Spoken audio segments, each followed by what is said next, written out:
Today we are going to talk about how we develop immunity and what is the COVID-19 vaccine status. We will make it into two parts. The first part we will talk about immunity and how the vaccines are developed in the world and why Oxford is in the forefront of vaccine production. And in part two, I will give you the interview which I have done with Dr. Varaprasad Reddy, chairman of Shanta Biotech and the father figure of Indian vaccine industry. The COVID-19 has got a protein spikes on its body. These protein spikes will come and attach to the ACE2 receptors on the alveolar cells of the lung of human body. Once they attach, the virus gets entry into the cell. Then the virus takes over the cell as its own factory. So that means it will dictate the human cell to produce the viruses in millions as per its wish. So once these viruses are replicated and repackaged, come out of the cell, the body sends antigen processing cells to engulf this virus, and this in turn activates the T cells, and then they activate the B cells which produce antibodies. And these antibodies are the real policemen. And these antibodies go and attach to the virus and serves two purposes. One is it will not allow the virus to stick to another cell. Number two, it tags the virus so that all the killer mechanism of the body identifies and destroys this virus. That is how the immunity system works in our bodies against a virus. Now let us talk about what are the types of vaccines which are in production for the COVID-19. There are basically four types of vaccines. One is virus-based vaccines. Second is nucleic acid-based vaccines. Third is protein-based vaccines. And fourth is viral vector-based vaccines. Let us see what they mean to us. Virus vaccines are the most common vaccines which are in use nowadays. For example, measles and polio. Vaccines of this nature needs extensive safety testing. They are either inactivated by chemicals like formaldehyde. Sinovac, a company in China, is already producing inactivated vaccine. The weakened virus means the virus is passed through different animals or human cells so that its infectious capacity is reduced, and then only it will be injected into the vaccine form. We will talk about nucleic acid vaccines. Here, the virus is not handled at all. Instead of that, nucleic material like DNA or RNA are put into the cell, which will churn out the protein of the virus, which will in turn provoke the antigenic response from the human body. Two German companies are into the production of vaccine through this method, the nucleic acid or genetic based method. One is BioNTech and another is CureTech. Then we got protein based vaccines. Here the actual virus protein is broken into pieces, and this protein is injected into the cells, which will provoke the antigenic reaction. Now let us go to the most fascinating method of vaccine production as it stands now. That is viral vector based. The scientists use some other viruses to mimic coronavirus actions in the body. For example, the Oxford group is using adenovirus to mimic the coronavirus protein in the body, which will provoke the antigenic reaction. The advantage is that these vectors are already tested in other situations many more times in the past, so that the safety is already established. And these are also tested in chimpanzees and in monkeys, which are closest to the human being. So without testing in animals now, this can directly be tested in the human beings with a reasonable confidence of safety. So this is the method Oxford is producing the vaccine now. Now let us see why Oxford is in the forefront in the race to produce the vaccine for COVID-19. Oxford project is stationed in Jenner Institute, and I'm sure you all must have heard about Jenner. He's a famous man who has invented vaccine for smallpox. So this Jenner Institute is now headed by Professor Adrian Hill. In Oxford, what they are doing is, it's not a new vaccine. It was an old vaccine. In other words, they are using another virus to tweak its genetic composition and mimic the COVID, the bad guy virus. So what happens is, when this is tweaked and this mimics the COVID when it enters the body and the antibodies develop, and these antibodies think that this is COVID and they are ready. But when real bad guy comes in, that when real COVID comes inside, these antibodies are already ready there to fire their bullets. They are working with this vaccine for the last 2 decades. Initially, they found a respiratory virus in chimpanzee. They tried it on malaria, but unfortunately they could not succeed. Then another scientist called Sarah Gilbert tried the same vaccine on Ebola and MERS, the Middle East Respiratory Syndrome. And they found this vaccine to be very safe in the human trials in these 2 conditions.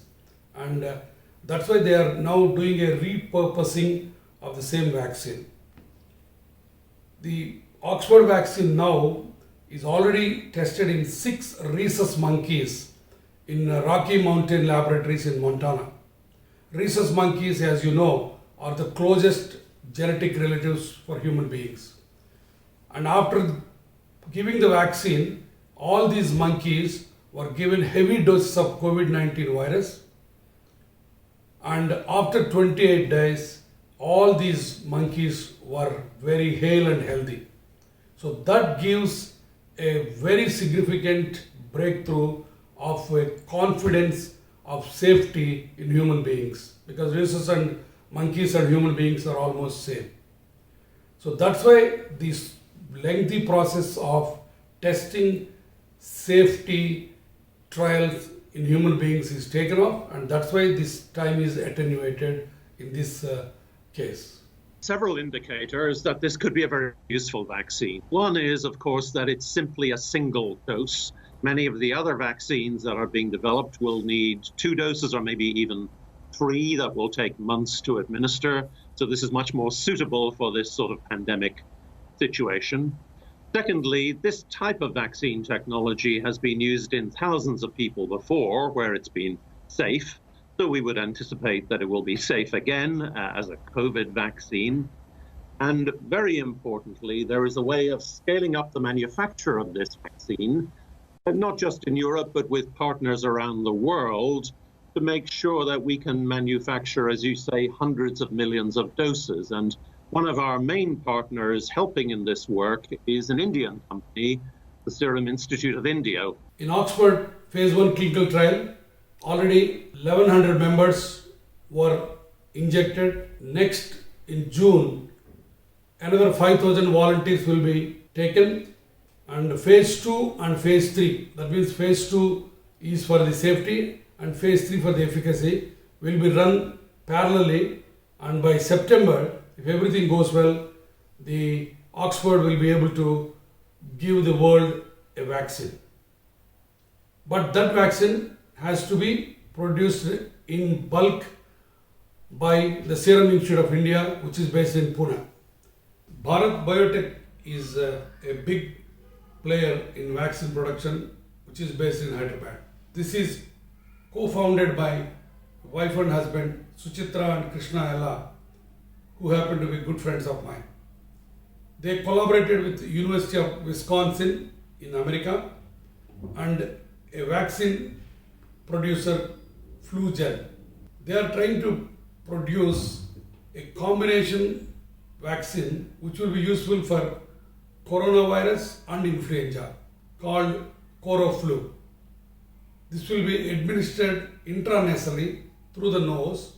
They will take M2SR, a unique flu virus, which is a single replicating virus. So they are trying to put the genome of coronavirus into this virus and produce a vaccine which will be useful both for influenza and the corona. We hope to, work on this platform technology because it has been proven for the flu virus earlier. So we find this to be a very apt way of getting the COVID-19 spike protein into this platform and taking it forward as a potential vaccine candidate. If we are lucky, these trials will get good results and we will have a mass vaccine available for us in the first quarter of next year. If these trials fail, we are back to square one. In fact, when HIV came, many people foresaw that there is going to be a great vaccine. But till today, there is no vaccine. It might be interesting to know that there are no vaccines for HIV and malaria till today. So let us hope that coronavirus will give us enough time and scope to produce a great vaccine to counter it. This is my house. I live in Rajendra Nagar, Hyderabad.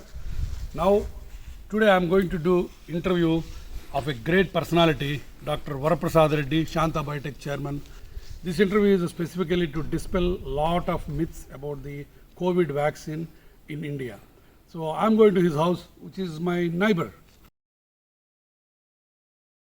Now I am in Varaprasad Reddy's house. He is a Padma Bhushan awardee and chairman of Shanta Biotech. I call him as a Bhishma of Indian vaccine industry.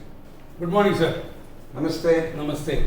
When did you enter this vaccine industry? What was your first vaccine? I have to admit that I am not a scientist. I am an engineer, electronics engineer. So you started against all the odds, Shanta Biotech. Yes. And when was your first success story? 93 we started our Okay. research work. By 95 October we are ready with our own facility. Okay. But research was going on Going from on. 93 onwards Okay. with all Indian scientists. Yeah. Totally indigenous. So right. I had a lot of belief in our Indian science, Yeah. Indian engineers, Indian Yeah. doctors. And he saw to that all the scientists were Indian.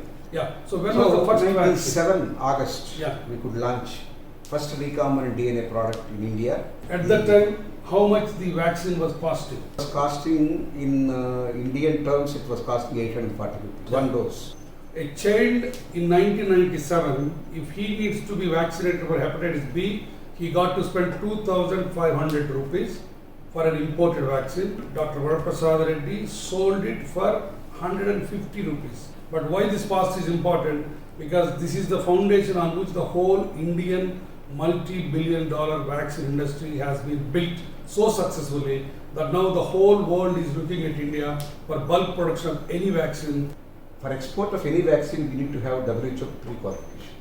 We are the first country to go to WHO Yeah. pre-qualification. UNICEF was buying and giving to poor countries at the rate of $8.5. And We have given it 23 cents. Yeah. The cost of developing a vaccine in other countries, Western countries, anywhere between 600 million to 800 million. How much it costs in India? The same vaccine we have to replicate it through different means and ways. Yeah. We have spent about 50 crores. That's 50 crores. That means how many millions is that? all. No, 10 million. 10 million. In those days. And those 10 million. So 600 millions versus 10 million. That's why the mass or bulk production of the vaccine in India is such a low cost.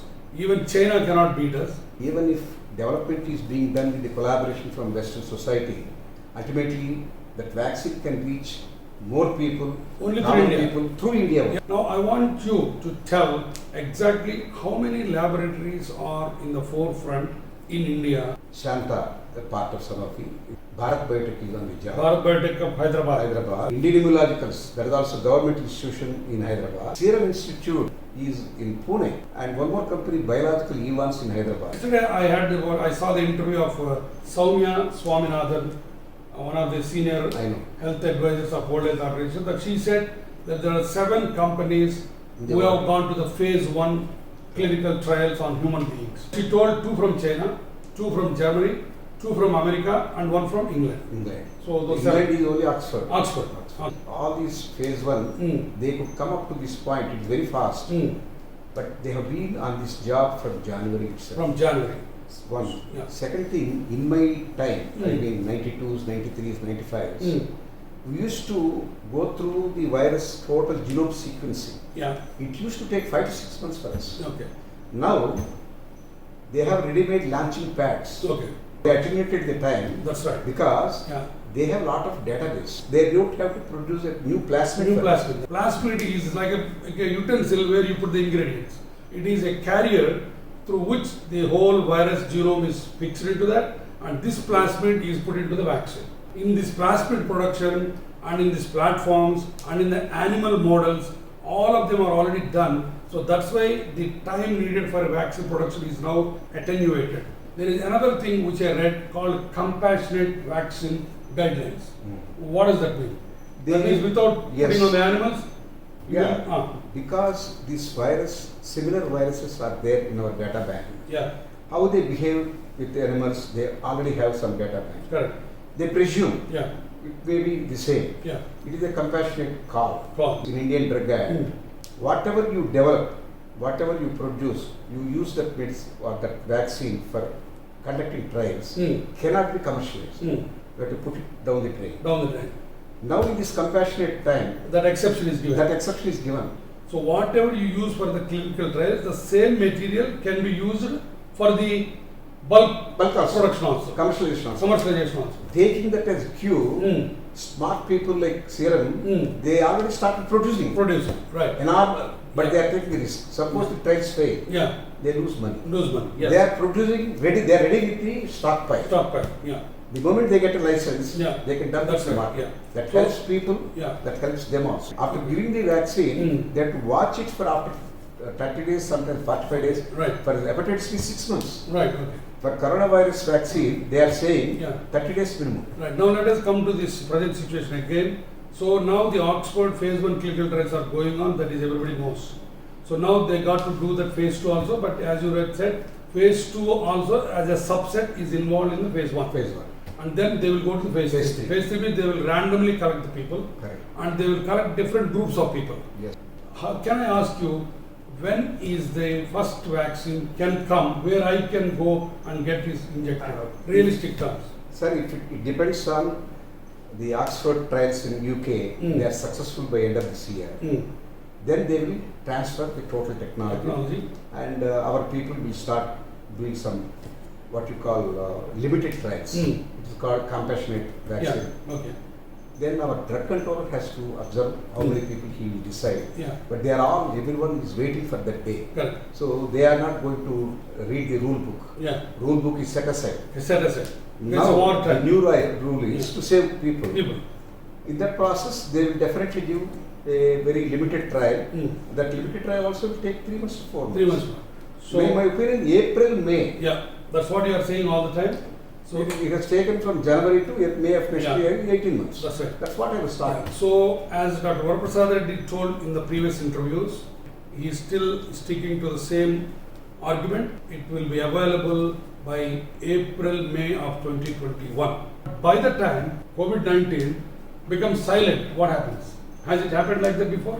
Yeah, for Ebola, nobody's talking about it, Yeah. In Hmm. the global scenario, Yeah, either Sanofi or GSK, they are Hmm. the two vaccine majors. correct. They normally don't see eye to eye Hmm. because of the competition. Yeah. They have come together because of COVID, thanks to COVID. Yeah. They are jointly developing Yeah. vaccine Yeah. at the initial. They want to combine together, make a very effective vaccine, Yeah. and they are designed in such a way, even tomorrow a Corona 2 comes, it can answer. So, this scientific collaboration of the two It will be a giants broad spectrum viral vaccine. will take a broad spectrum viral vaccine.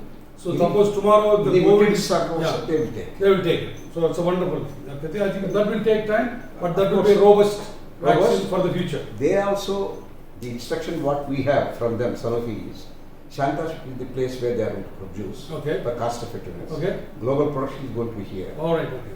Probably by next February we should be ready, that's what they said.